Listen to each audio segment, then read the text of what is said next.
Welcome to Mojo TV. బులెటిన్ల ముందుగా headlines.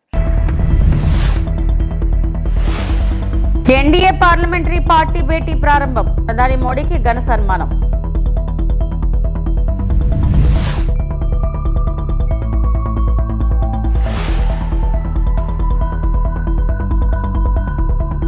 Ambati క్షమాపణ చెప్పాలని ఆయన నివాసం వద్దకు వెళ్లాం. TDP MLA Galla Madhavi.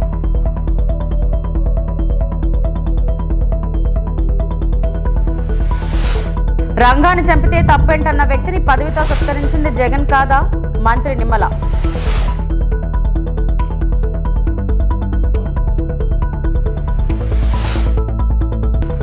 ఏపీలో law and order fail. Ambati Rambabu ఇంటిపై దాడులు ప్లాన్ ప్రకారమే. గుడివాడ అమర్నాథ్.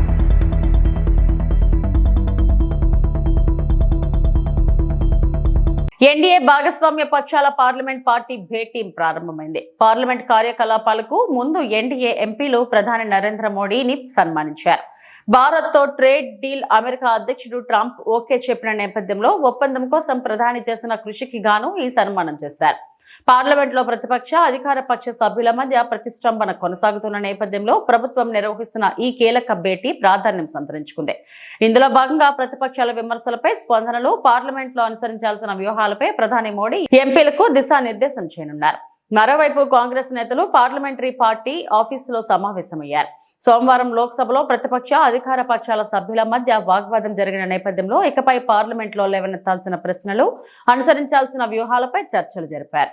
तो संसदीय दल की बैठक की शुरुआत हो चुकी है और जिस तरह से अभी हमारे संवाददाता हमें बता रहे थे कि कई गणमान्य व्यक्ति और कई मंत्री इसमें शामिल होने के लिए वहां मौजूद हैं और प्रधानमंत्री नरेंद्र मोदी का एनडीए के जो सांसद हैं उन्होंने उनका अभिनंदन किया, जैसे कि अभी हमने कुछ तस्वीरों में देखा।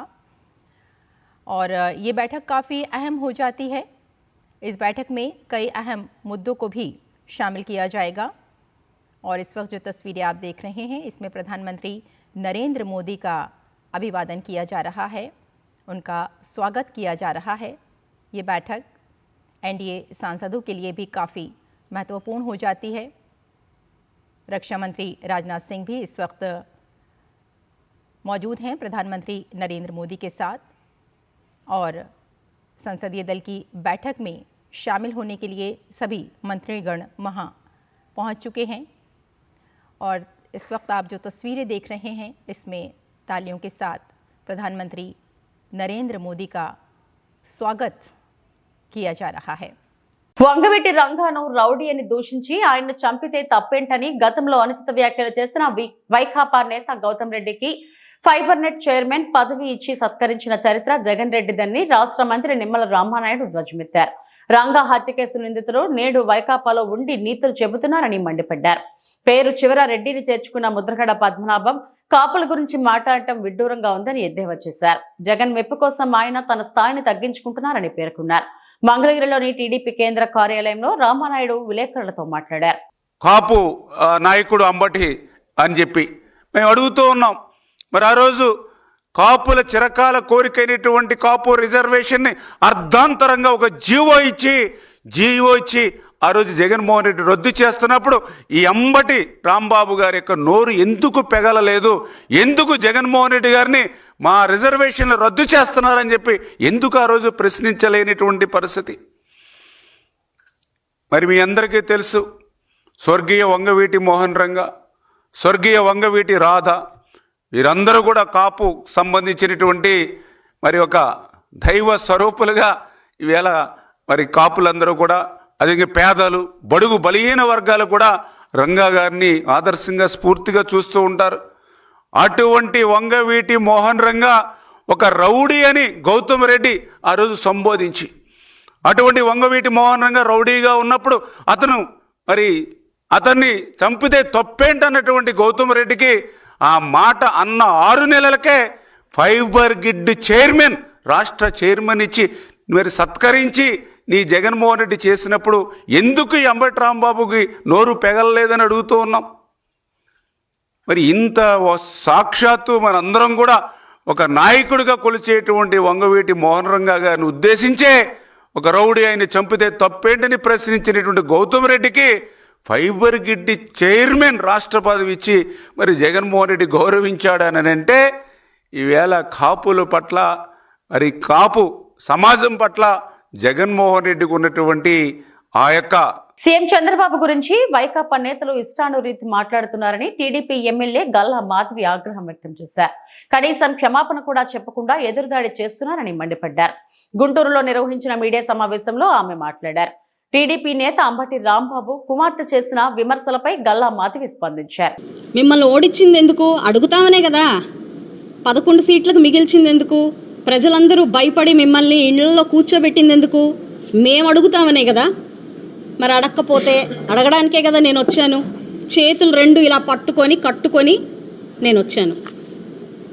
దాడికే దిగాలంటే మీరు ఆలోచించండి. చాలా లాజికల్ పీపుల్, చాలా లాజికల్ క్వశ్చన్స్ వేస్తున్నారు. దాడికే దిగాలంటే నేను రావాల్సిన పనే ఉంది. మీరు పార్టీ ఆఫీస్ మీద ప్రత్యక్షంగా లేకుండా జయించారే, అలా చేస్తాను కదా. మహిళల్ని పిలిచాను. ఎందుకు పిలిచాను మహిళల్ని? అంతకుముందే మీరు ఏం చేశారు? మీరు మాట్లాడిన అవాక్కులు చవాకులు తట్టుకోలేక ఒక మహిళ మీ దగ్గరకు వస్తే మీరేం చేశారో వీడియో ఉంది. బహుశా ప్రతి మీడియా బ్రదర్ దగ్గర ఆ వీడియో ఉండుంటుంది. రాళ్లతో కొట్టారు ఆవిడ్ని. తగలరాని చోట్ల కాళ్లతో, కొట్టరాని చోట్ల కాళ్లతో కొట్టి పంపించారు. ప్రవోక్ ఎవరు చేశారు? ఒక మహిళ. ఏమ్మా అంబటి రాంబాబు గారి కుమార్తె గారు నిన్న మీరు మాట్లాడారు. మహిళ కాదా అమ్మా ఆవిడ? కొట్టచ్చా అమ్మా అలాగా? మీరు రాళ్ళు వేయచ్చా అమ్మా అలాగా? ఎందుకమ్మా మీకు అంత భయం? రాళ్ళు వేసి తరిమి తరిమి కొట్టాల్సినంత భయమే ఉంది. ఆ బెటాలియన్ ఏంటి అక్కడంతా? తప్పు చేశారన్న భయంతోనే కదమ్మా అంతమందిని తెచ్చుకున్నారు. మరి తప్పు చేశారు, క్షమాపణ చెప్పండి. ఇంతకంటే ఏమన్నా అడిగారా మిమ్మల్ని? అది చెప్పకుండా దాన్ని మానేసి మీరు మళ్ళీ దాన్ని ఇష్టం వచ్చినట్టు మాట్లాడుకోవడం, దాన్ని మళ్ళీ ప్రెస్ మీట్లు పెట్టి కండక్ట్ చేసి మాట్లాడుకోవడం, అది ఇంకా హాస్యాస్పదంగా మీకు అనిపించట్లేదా? దాన్ని ప్రొటెక్ట్ చేయడం కోసం మీలాంటి మూకలు మళ్ళీ ఏదైనా మేము ప్రశ్నించడానికి వచ్చిన ప్రతిసారి కూడా మీరు ఆ ప్రవృత్తి మీకు ఉంది. గొంతు కోసే ప్రవృత్తి ఉంది, డోర్ డెలివరీ చేసే ప్రవృత్తి ఉంది, అరాచకాలు చేసే ప్రవృత్తి ఉంది.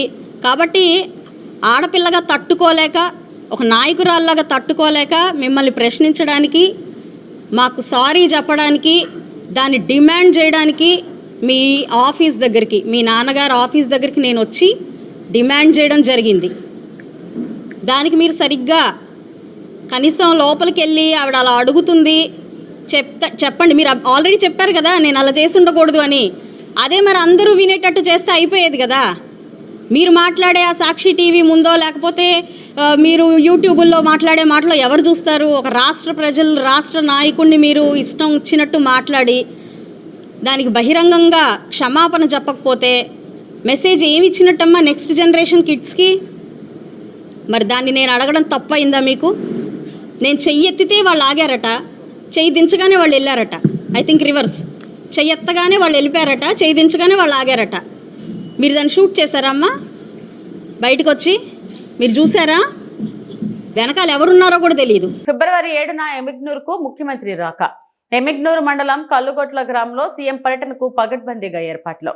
రాజముద్రతో కూడిన పట్టాదారు పాస్ పుస్తకాల పంపిణీ కార్యక్రమ నిర్వహణ. ముఖ్యమంత్రి రాకపై ఏర్పాట్లను పరిశీలించిన Yemmiganur MLA doctor B V Jayanageswara Reddy, జిల్లా collector doctor A Siri, joint collector Noorul Qamar, SP Vikrant Patil 7వ తేదీన ఎమిగ్నూరు మండలం కల్లుగొట్ల గ్రామానికి రాష్ట్ర ముఖ్యమంత్రి నారా చంద్రబాబు నాయుడు రానున్న నేపథ్యంలో పగడ్బందీ ఏర్పాట్లు చేస్తున్నామని MLA doctor B V Jayanageswara Reddy, Kurnool జిల్లా కలెక్టర్ డాక్టర్ ఏ సిరి పేర్కొన్నారు. సోమవారం కల్లుగొట్ల గ్రామంలో కలెక్టర్, జిల్లా SP Vikrant Patil, joint collector Noorul Qamar, MLA doctor Jayanageswara Reddy, Adoni, sub collector Ajay Kumar, అలాగే సంబంధిత శాఖల అధికారులతో కలిసి సీఎం పర్యటనకు సంబంధించిన హెలీప్యాడ్, ప్రజావేదిక, రైతులతో ముఖాముఖి కార్యక్రమాల ఏర్పాటుకు అనువైన ప్రదేశాలను పరిశీలించారు. ఈ సందర్భంగా కలెక్టర్ మీడియాతో మాట్లాడుతూ ఫిబ్రవరి 7వ తేదీన కల్లుగొట్ల గ్రామంలో నిర్వహించిన పట్టాదారు పాస్ పుస్తకాల పంపిణీ కార్యక్రమంలో ముఖ్యమంత్రి పాల్గొననున్నారని తెలిపారు. ఈ సందర్భంగా ప్రజావేదిక కార్యక్రమం, రైతుల పొలాల పరిశీలన తదితర కార్యక్రమాలు జరగనున్నాయని, కార్యక్రమాలన్నీ ఎటువంటి ఇబ్బందులు లేకుండా సాఫీగా జరిగేలా ఏర్పాట్లు చేస్తున్నామని కలెక్టర్ తెలిపారు. ఆశలతో గత ప్రభుత్వంలో విధ్వంసకర పాలన చూసినటువంటి రాష్ట్ర ప్రజలు ముఖ్యంగా మా రాయలసీమ ప్రజలు సంక్షేమము, అదే రకంగా రైతు అభ్యున్నతి, అదే రకంగా అభివృద్ధిని ముందుకు తీసుకుపోవాలనే ఉద్దేశంతో తిరుగులేని మెజారిటీతో కూటమి ప్రభుత్వాన్ని అధికారంలోకి తేవడం జరిగింది. తద్వారా ముఖ్యమంత్రిగా నారా చంద్రబాబు నాయుడు గారిని, డిప్యూటీ సీఎంగా పవన్ కళ్యాణ్ గారిని, నరేంద్ర మోడీ గారి నాయకత్వంలో ప్రధానమంత్రి వర్యులు ఎన్డీఏ గవర్నమెంట్ని అధికారంలో తేవడం, లోకేష్ బాబు గారు యువగల రథసారథిగా ఆ రోజు ప్రతి ప్రాంతంలో పాదయాత్ర చేసి అనేక సమస్యలని గుర్తించి ఇటు రైతులకు, యువకులకు అనేక సమస్యల మీద ఒక కార్యాచరణ చేస్తూ రాయలసీమ డిక్లరేషన్ కూడా ఇచ్చి అధికారంలో రావడం జరిగింది. మరి ఈరోజు ఈ విషయాన్ని ఎందుకు ప్రస్తావిస్తున్నామంటే 19 నెలల పాలన తర్వాత అనేక రంగాలలో, అనేక డిపార్ట్మెంట్లో ఒక గొప్ప సంస్కరణలను తీసుకొని వచ్చి గత ప్రభుత్వం చేసిన అనేక తప్పిదాలని సరిదిద్దుతూ శాపాలుగా ఉన్నటువంటి ఆ పాపాలు ప్రక్షాళన చేస్తూ మళ్ళీ చెప్పిన హామీలని, అదే రకంగా చెప్పని పనులను కూడా చేస్తూ ఈ ప్రభుత్వం 19 నెలల ఆత్మహత్య చేసుకుని మృతి చెందిన చేనేత కార్మికుడు యువరాజు కుటుంబాన్ని పరామర్శించి ప్రభుత్వం తరపున ఆర్థిక సహాయం అందజేసిన Emmiganur MLA doctor B V Jayanageswara Reddy. Emmiganur పట్టణ పరిధిలోని శివర్ణ నగర్కు చెందిన చేనేత కార్మికుడు కీర్తిశేషులు గడేగే యువరాజు తీవ్ర అప్పుల బాధతో గత జనవరి 30న ఆత్మహత్య చేసుకుని మృతి చెందారు. ఈ దుర్ఘటనపై విషయం తెలుసుకున్న ఎమిగ్నూరు నియోజకవర్గ ఎమ్మెల్యే డాక్టర్ బివి జయనాగేశ్వరరెడ్డి తీవ్ర దిగ్భ్రాంతిని వ్యక్తం చేశారు. తక్షణ ఆర్థిక సహాయంగా ఎమ్మెల్యే 10,000 రూపాయల నగదు సహాయాన్ని అందజేశారు. అలాగే ఈ రోజు లక్ష్మీపేటలోని మృతుడి నివాసానికి వెళ్లి నివాళులు అర్పించి కుటుంబ సభ్యులను పరామర్శించారు. అనంతరం వారి కుటుంబం ఎదుర్కొంటున్న ఆర్థిక ఇబ్బందులను దృష్టిలో ఉంచుకుని ప్రభుత్వం తరపున 50,000 రూపాయల ఆర్థిక సహాయాన్ని చెక్కు రూపంలో మృతుడి భార్యకు అందజేశారు. అలాగే కుటుంబానికి అండగా ఉంటామని ఎమ్మెల్యే డాక్టర్ బివి జయనాగేశ్వరరెడ్డి హామీ ఇచ్చారు. కార్యక్రమంలో జౌళి శాఖ అధికారులు, కర్నీ corporation chairman, TDP town committee సభ్యులు, చేనేత నాయకులు, పార్టీ కార్యకర్తలు పాల్గొన్నారు. యువరాజు గారి యొక్క మరణం తీరని లోటు మాకు దిగ్భ్రాంతి కలిగించింది. ఎందుకంటే ఇక్కడ జరుగుతున్నటువంటి పరిస్థితుల్లో వారు ఆత్మహత్య చేసుకొని చనిపోవడం జరిగింది. ఆ కుటుంబానికి మొన్న ప్రగాఢ సానుభూతి తెలియపరచడమే కాకుండా ఈరోజు ఆర్థికంగా 50,000 రూపాయలు ప్రభుత్వం నుంచి, నేను వ్యక్తిగతంగా మేము 10,000 రూపాయలు సహాయం చేయడం, ఈ డబ్బే కాకుండా రానున్న రోజులు ఈ కుటుంబానికి అన్ని వేళలా అండగా ఉండేట్టుగా కూటమి ప్రభుత్వం మేమందరం కూడా ఉంటామని చెప్పి తెలియజేస్తున్నాం. ఆర్థికంగా ఏదైతే చితికిపోయినటువంటి ఆ చేనేత కళాకారుడు ఆవేశంతో తీసుకున్న నిర్ణయం ద్వారా ఈ కుటుంబానికి జరిగినటువంటి కష్టానికి మళ్ళీ ఏదైతే వాళ్లకు ఆర్థిక సహాయం అనేది అందించాలని చెప్పి ప్రభుత్వానికి కూడా పంపించడం జరిగింది. మళ్ళీ కూడా వారికి ఆర్థికంగా సహాయం చేస్తూ బిడ్డల భవిష్యత్తు ఏదైతే ఉందో, పిల్లలు చదువుకున్నటువంటి పిల్లలు ఉన్నారు, 3 ఆడపిల్లలు ఉన్నారు, హుషారానమ్మ కూడా చెప్తున్నాం, భరోసా ఇచ్చి వాళ్ళందరి యొక్క భవిష్యత్తు కూడా అన్ని రకాలుగా అండదండలు సహాయం చేస్తామని తెలియజేస్తాం.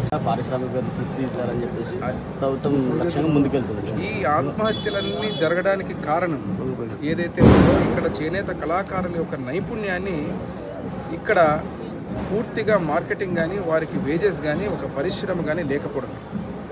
ఇక్కడ ముఖ్యంగా కేవలం సొసైటీలు ఉన్నాయి, కానీ ఆ సొసైటీల ద్వారా ఈ చేనేత కళాకారులకు జరిగేదంటే ఏమీ జరగట్లేదు.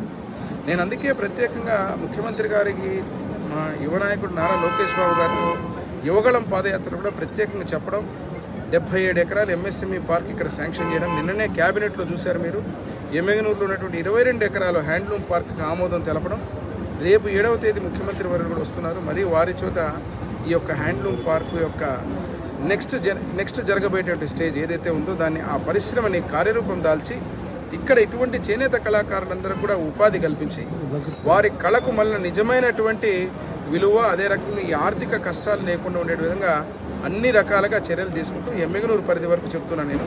మరి రాష్ట్రంలో మీరు చూస్తే మీరు కరెంటు సబ్సిడీలే కావచ్చు, అదే రకంగా సొసైటీలకు ఈరోజు డబ్బులు కావచ్చు, అదే రకంగా చేనేత కళాకారులకు సంబంధించినంతవరకు స్వతహాగా వారి కుటుంబ సమస్యలతో పాటు ఆర్థిక ఇబ్బందులతోటి యువరాజ్ అనే చేనేత కళాకారుడు తొందరపడి ఆవేశంలో ఆత్మహత్య చేసుకోవడం జరిగింది. ఆ కుటుంబంలో ఈరోజు వారి సతీమణి ఉషారాణి గారు, 3 ఆడపిల్లలు, సుష్మా, లావణ్య, అక్షర. ఆ కుటుంబానికి అన్ని వేళలా కూటమి ప్రభుత్వం అండగా ఉంటూ, అదే రకంగా ఆ బిడ్డల భవిష్యత్తుకు సంబంధించినటువంటి చదువులు కానీ ఏదైనా కానీ అన్ని రకాలుగా మేము అండదండలుగా ఉంటామని చెప్పి వారికి భరోసా ఇచ్చే కార్యక్రమం.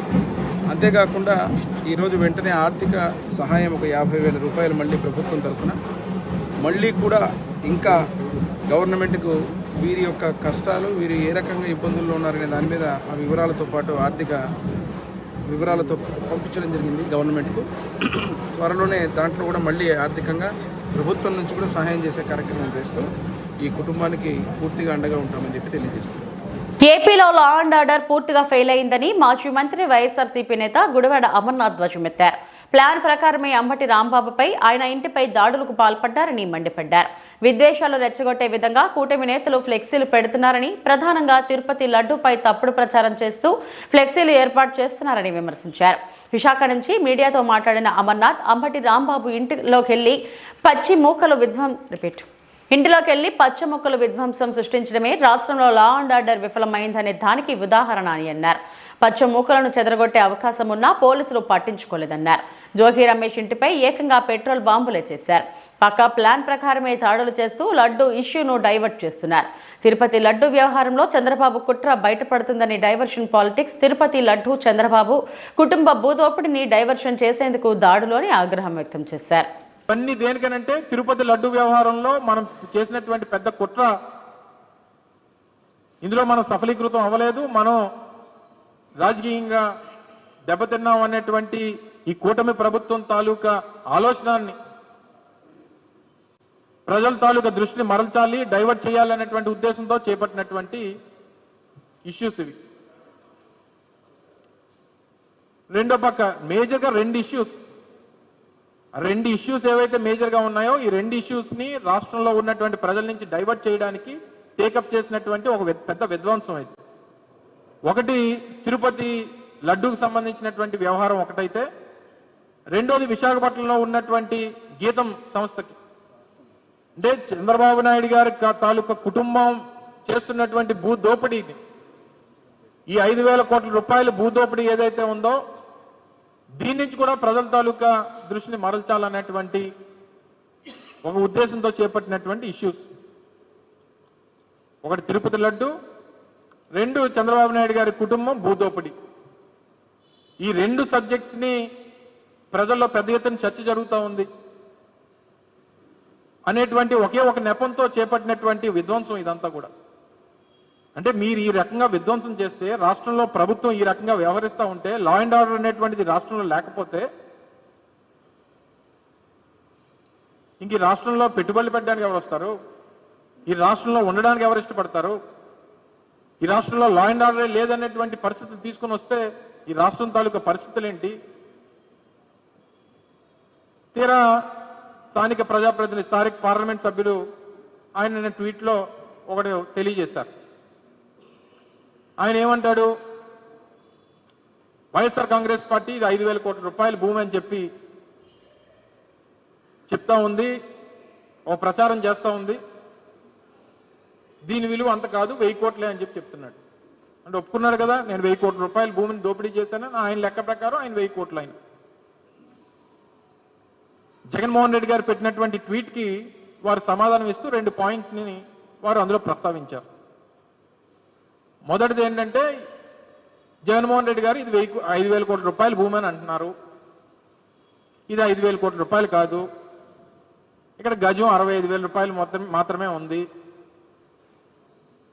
దాని లెక్క ప్రకారం ఆయన ఏదో రియల్ ఎస్టేట్ చేసినట్టుగా ఇది 2,700 గజాలు 2,800 గజాలు వస్తుంది, 19 కోట్లు పడుతుంది ఎకరం. దాని ప్రకారం 1,000 కోట్ల రూపాయలు అవుతుంది 55 ఎకరాలు. అంబేద్కర్ కోనసీమ జిల్లా అమలాపురం ఫీజు రియంబర్మెంట్స్ బకాయిలను వెంటనే చెల్లించాలి. రాష్ట్ర ప్రభుత్వం ఫీజు రియంబర్మెంట్స్ బకాయిలను వెంటనే చెల్లించాలని డిమాండ్ చేస్తూ revolution student union state joint secretary Kantepalli Narender Reddy ఆధ్వర్యంలో అమలాపురం కలెక్టరేట్ ఎదుట విద్యార్థులు నిరసన తెలిపారు. అనంతరం నరేందర్ రెడ్డి మాట్లాడుతూ కళాశాలలకు ఫీజులు చెల్లించలేక చాలా మంది విద్యార్థులు చదువును కోల్పోతున్నారని అన్నారు. తక్షణమే విద్యాశాఖ మంత్రి నారా లోకేష్ ఫీజు రియంబర్మెంట్స్ బకాయిలను విడుదల చేయాలని డిమాండ్ చేశారు. అలాగే వచ్చే బడ్జెట్ లో విద్యార్థుల కోసం ఎక్కువ నిధులను కేటాయించాలని కోరారు. ఫీజు రియంబర్మెంట్స్ బకాయిలను చెల్లించకపోతే లోకేష్ క్యాంప్ కార్యాలయాన్ని ముట్టడిస్తామని హెచ్చరించారు. అందరికి నమస్తే, నా పేరు Kantepalli Narendra, RSU revolutionary student union state joint secretary, కేంద్రం అమలాపురం. ఈరోజు కలెక్టరేట్ నందు ధర్నా నిర్వహించడానికి ప్రధాన కారణం ఏంటంటే పెండింగ్లో ఉన్నటువంటి ఫీజు రియంబర్స్మెంట్ తక్షణమే విడుదల చేయాలని డిమాండ్తో స్థానిక కలెక్టరేట్ నందు ధర్నా చేయడం జరుగుతుంది. దీనికి ప్రధాన కారణం ఏంటి అంటే ఈరోజు పెండింగ్లో ఉన్న ఫీజు రియంబర్స్మెంట్ లేక చాలామంది విద్యార్థులు ఫస్ట్ సెమిస్టర్ కావచ్చు, సెకండ్ సెమిస్టర్ కావచ్చు, ఫీజులు కట్టుకోలేక చదువుకు దూరమయ్యే అవకాశం ఉంది. అదేవిధంగా ఎవరైతే ఉన్నారో ఫీజు రియంబర్స్మెంట్ లేక చాలామంది విద్యార్థులు చదువు అయిపోయిన తర్వాత టీసీలు తీసుకొని పక్షంలో చాలా దూరమయ్యే అవకాశం ఉంది. కనుక ఆర్ఎస్యూ నుంచి విద్యాశాఖ మంత్రి శ్రీ నారా లోకేష్ గారు తెలియజేయడం ఏంటి అంటే పెండింగ్లో ఉన్నటువంటి ఫీజు రియంబర్స్మెంట్ తక్షణమే విడుదల చేయాలని చెప్పి డిమాండ్ చేస్తున్నాం. అదేవిధంగా బడ్జెట్ సమావేశాల్లో విద్యాశాఖకు ఎక్కువ నిధులు కేటాయించాలని చెప్పి ఆర్ఎస్యూ డిమాండ్ చేస్తుంది. ఇంకొకటి, హలో లోకేష్ ప్రోగ్రాం బాగా పెట్టుకున్నావు, బాగా చేస్తున్నావు లోకేష్ గారు, కానీ హలో లోకేష్ మీద ఉన్నటువంటి శ్రద్ధ ఏదైతే ఉందో పెండింగ్లో ఉన్నటువంటి ఫీజు రియంబర్స్మెంట్ మీద మీకు ఉండాలని చెప్పి ఆర్ఎస్యూ విజ్ఞప్తి తెలియజేస్తుంది. ఎందుకంటే మీరు చెప్పారు మొట్టమొదటిసారిగా విద్యాశాఖ మంత్రి తీసుకోవడంలో విద్యాశాఖ మంత్రి చాలా కీలకమని, చాలా కష్టమని చెప్పి చాలామంది మీకు ప్రముఖులు తెలియజేస్తారు కదా. అలాంటప్పుడు చాలా కష్టమైన శాఖను తీసుకున్నప్పుడు ఎంతో శ్రద్ధ విద్యార్థితో ఉండాలని చెప్పి ఆర్ఎస్యూ తెలియజేస్తుంది. పెండింగ్లో ఉన్నటువంటి ఫీజు రియంబర్స్మెంట్ తక్షణమే విడుదల చేయకపోతే వచ్చే అసెంబ్లీ సమావేశాల్లో గ్యారంటీగా ఖచ్చితంగా మీ యొక్క క్యాంప్ ఆఫీస్ను ముట్టడిస్తామని, అదేవిధంగా అసెంబ్లీ సమావేశాల్లో కూడా ముట్టడిస్తామని చెప్పి ఆర్ఎస్యూ తెలియజేస్తూ ఉంది. ఎందుకంటే ముఖ్యంగా తెలియజేస్తున్నాం, ఈరోజు విద్యార్థులకి మీరు చేస్తున్న ద్రోహం చాలా ద్రోహం. ఫీజు రియంబర్స్మెంట్ లేక చాలామంది విద్యార్థులు డిగ్రీ దాదాపు 60 కాలేజీలు మూతపడ్డాయి రాష్ట్ర వ్యాప్తంగా. కాబట్టి ఇది ఖచ్చితంగా కూడా తెలియజేస్తున్నాం, మీకు విజ్ఞప్తి తెలియజేస్తున్నాం. స్టూడెంట్స్ యొక్క ఘోషను అర్థం చేసుకుని తక్షణమే ఫీజు రియంబర్స్మెంట్ బకాయిలు విడుదల చేయాలని డిమాండ్ చేస్తున్నాం. మరొకసారి బడ్జెట్ సమావేశాలు వస్తున్నాయి కాబట్టి విద్యాశాఖకు ఎక్కువ నిధులు కేటాయించాలని ఆర్ఎస్యూ డిమాండ్ చేస్తుంది. జై హింద్. నా పేరు స్వామి అండి. మాది Venkateswara college of arts and science. మేము డిగ్రీ సెకండ్ ఇయర్ చదువుతున్నాం. మాకు ఫీజు రింబర్స్మెంట్ పడలేకపోవడం వల్ల మేము చాలా ఇబ్బంది చెందుతున్నాం. సో మా పేరెంట్స్ కూడా ఇబ్బంది పడాల్సి వస్తుంది. ఫీజు రింబర్స్మెంట్ ఏదైతే ఉన్నదో అది వేయాల్సినదిగా మేము విజ్ఞప్తి చేస్తున్నాం. అలాగే మా కాలేజీ మేనేజ్మెంట్ ఇంకా మాకు అప్పటికి లేట్గా టైం ఇస్తుంది. అప్పటికి కూడా మీరు వేయకపోవడంతో మాకు తప్పట్లేదు. ఇంకా మీరు ఇప్పటికైనా సరే మేల్కొని సో మాకు ఇలాగా వేస్తే ఫీజు రింబర్స్మెంట్ మాకు చాలా హెల్ప్ఫుల్గా ఉంటుంది. మా పేరెంట్స్కి, మాకు కూడా, మా చదువుకి కూడా హెల్ప్ఫుల్గా ఉంటుంది. ఇది మీరు గుర్తించాలి. అంతే సార్. థ్యాంక్స్. అంబేద్కర్ కోనసీమ జిల్లా అమలాపురం రాష్ట్ర బీజేపీ అధ్యక్షులు కె మాధవ్ ఆదేశాల మేరకు కలెక్టర్ కార్యాలయం ఎదురుగా ప్రజా సమస్యలు మా సమస్యలుగా పరిష్కరిస్తామంటూ జనతా వారధి పరిష్కార వేదిక కార్యక్రమం నిర్వహిస్తున్నామని జిల్లా బీజేపీ నాయకులు అడపాల సత్యనారాయణ పేర్కొన్నారు. అర్జీదారుల నుండి వచ్చే ఫిర్యాదులను బాధ్యత తీసుకుని ప్రజల సమస్యల పరిష్కారమైనంత వరకు బాధితుల పక్షాన ఉంటామని తెలిపారు. బీజేపీ రాష్ట్ర అధికార ప్రతినిధి నల్లా పవన్ మాట్లాడుతూ జిల్లా ప్రజలు ఏ విషయంపై వచ్చినా కలెక్టర్ కి దృష్టికి తీసుకెళ్లడానికి జనతా వారధి ముఖ్య ఉద్దేశమని పేర్కొన్నారు. మా దృష్టికి చాలా విషయంలో వచ్చాయి, వాటినన్నింటినీ త్వరలో పరిష్కారం అయ్యేటట్లు చేస్తామని తెలిపారు. వచ్చిన అప్లికేషన్లను మా రిజిస్ట్రేషన్ బుక్ లో ఎంటర్ చేసుకుని సమస్య పరిష్కరించే దిశగా మా వంతు కృషి చేస్తామని తెలిపారు. రాష్ట్రంలో ఉన్నటువంటి అన్ని జిల్లాల్లోనూ కూడా జనతా వారధి అనే కార్యక్రమాన్ని ప్రవేశపెట్టడం జరిగింది. జనతా వారధి అనగా ప్రజలకు ప్రభుత్వానికి మధ్యన వారధిగా మేము పనిచేస్తాం. అంటే ఈ రోజున గ్రీవెన్స్ సెల్ కలెక్టర్ గారి దగ్గర ఉంది. ఆ గ్రీవెన్స్ సెల్ దగ్గర అనేక మంది ప్రజలు వెళ్ళలేని స్థితి ఉంది. అంటే వాళ్ళకి తెలిసి కొంత తెలియ కొంత ఇబ్బంది పడతారు. వాళ్ళందరికీ అవగాహన కల్పించి మా కార్యకర్తలు, భారతీయ జనతా పార్టీ కార్యకర్తల ద్వారా వాళ్ళ అప్లికేషన్ మనం తీసుకుని లోపలికి వాళ్ళని తీసుకెళ్ళడం, వాళ్ళకి రాయడం రాకపోతే మా కార్యకర్తల ద్వారా రాయించి ఆ అప్లికేషన్ని కలెక్టర్ గారికి అందివ్వడం అనేటువంటిది జరుగుతుంది. ఆ విధంగా ప్రజల యొక్క సమస్యల్ని కలెక్టర్ గారి ద్వారా క్లియర్ చేయడం కోసం ఈ భారతీయ జనతా పార్టీ జనతా వారధి అనే కార్యక్రమాన్ని పెట్టి ప్రతి వారం కూడా ఈ అమలాపురం కోనసీమ డాక్టర్ బిఆర్ అంబేద్కర్ కోనసీమ జిల్లాలో ఈ కార్యక్రమం నిర్వహించడం జరుగుతుంది. ఈరోజు ఇక్కడ మేము గ్రౌండ్ ఒకటి ఓపెన్ చేయడం జరిగింది. ఇక్కడ అనేక మంది అప్లికేషన్స్ వస్తున్నాయి.